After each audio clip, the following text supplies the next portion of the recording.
Greetings, historians. Welcome back to Mr. Telly History. Today we're answering a question that you didn't even know you asked. When did World War II start? If you immediately thought 1939, congratulations, you're wrong. As with all things in history, the simple answer is often, well, a bit simple for us. And there's a pretty compelling case that World War II, like most things in European history since about 1850, was actually all about China. So, World War II wasn't just about the Austrian painter and Mussolini and Stalin. It was actually, a lot of it was to do with Japan and China. So, Konnichiwa Guan with Japan since you may have last thought about them. Going back to 1919, Japan was actually a big winner in the Treaty of Versailles. They received big possessions in China, particularly Shandong, which Germany used to own. This really annoyed a lot of people in China, which created something called the May 4th movement, which was basically the intellectual foundation for everything that would happen in China in the 20th century. Japan had good relations with the old martial warlord who was running Manchuria. After 1911 in China, from 1911 to 1927, China is in something called the warlord era, where there is a government, but they're not really in charge. Manchuria, as you can see the purple bit on the picture there, is ran by a warlord called the Old Marshal, and Japan has very good relations with him. But then the Wall Street crash happens in 1929. America sneezes and the world catches a cold. Japan is very badly affected. It also indirectly destroys Qatar's economy by inventing artificial pearls. Japan needs an empire because Japan has no natural resources. Manchuria has lots of resources, particularly coal and iron. So Japan, because it's right next to it, particularly its colonial possession of Korea at the time, thinks we are going to take Manchuria. Chiang Kai-shek, the leader of China at the time, basically just lets Japan gradually encroach more and more into China. The reason he does this is because he thinks that the real threat in China is communism. He has this really famous quote where he says, Japan is a disease of the skin, but communism is a disease of the heart. So he is spending most of his time trying to destroy the Communist Party and just basically ignoring what Japan is doing in northwest China. But then there's the Mukden incident in September 1931. Japan does a classic false flag, attacks a railroad, blames the Chinese.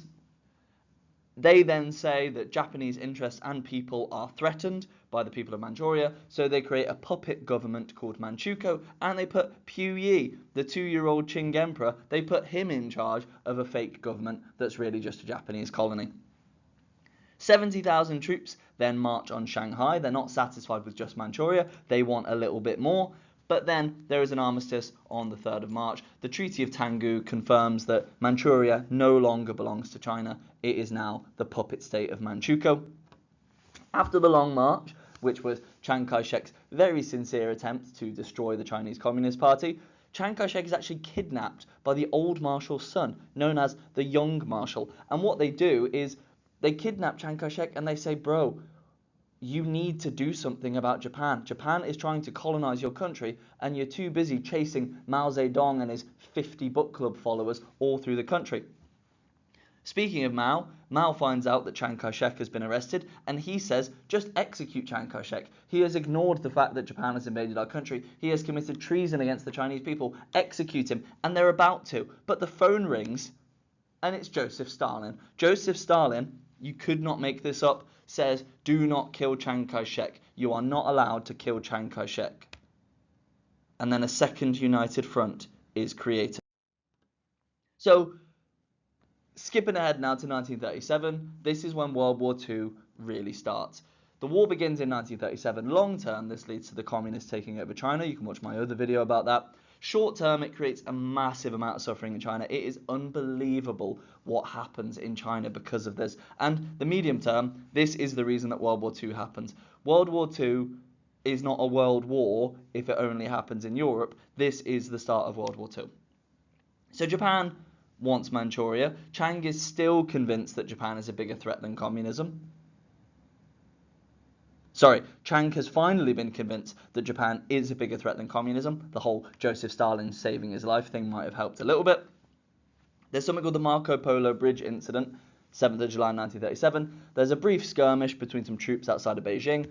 the Japanese say the Chinese shot first, the Chinese say the Japanese shot first. I would be willing to bet my entire life savings that the Japanese shot first, because they've done this before with the Marco Polo Bridge Incident.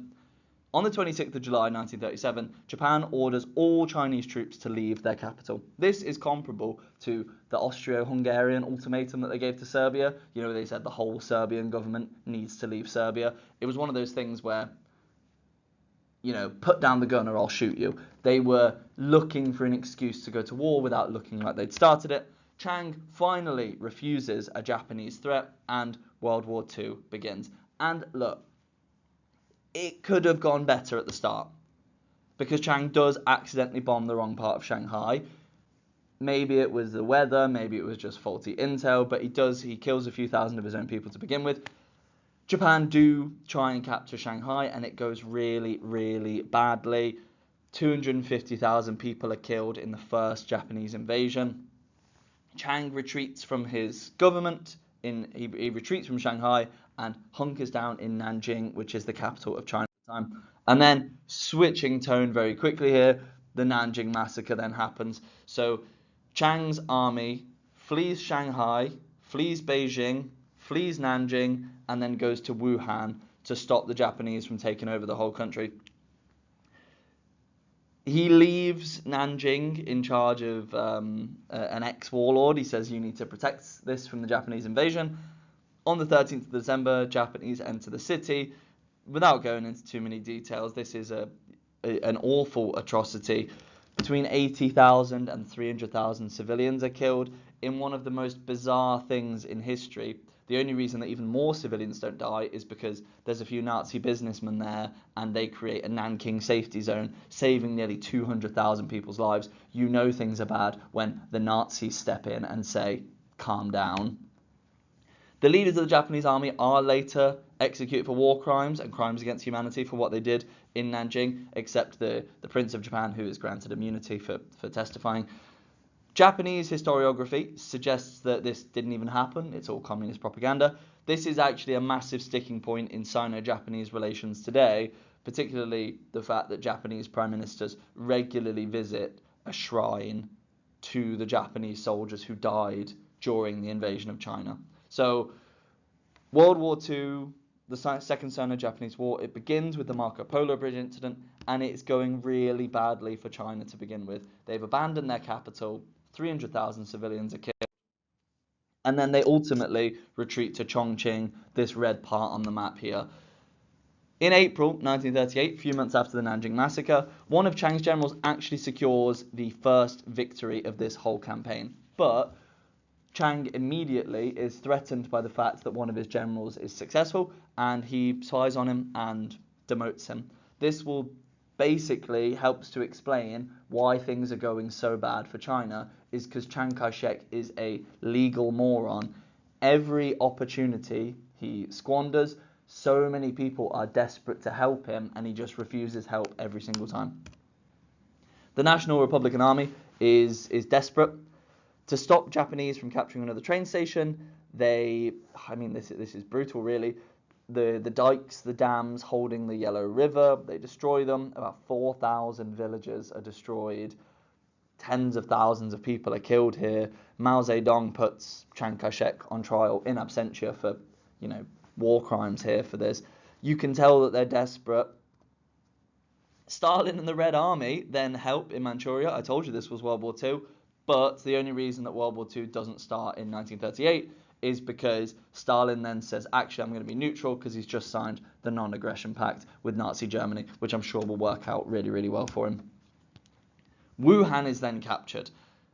So he has abandoned Beijing, he has abandoned Nanjing, he has abandoned Wuhan now, and he has retreated all the way to Chongqing. Is he daring the Japanese to overextend? Maybe. Japan is now in control of Manchuria, Mongolia, Nanjing, Shanghai. China is now split again. The nationalist government is based in Chongqing. The communist government is based in Shanxi in the north. Japan owns most of the east coast of the country. Japan never actually wanted this, and China secures a massive defensive victory in September 1939, stopping the Japanese advance from going any further. meaning that the war is now just a stalemate. Neither side will advance, neither side will go back. That could have been the end of things, but a few days later, the Austrian painter invades Poland. And World War II, if you're Eurocentric, officially begins, even though it actually started, you know this, you're a smart person now, 2 years before. Thank you for watching. Please like, subscribe to the channel. See you in the next one.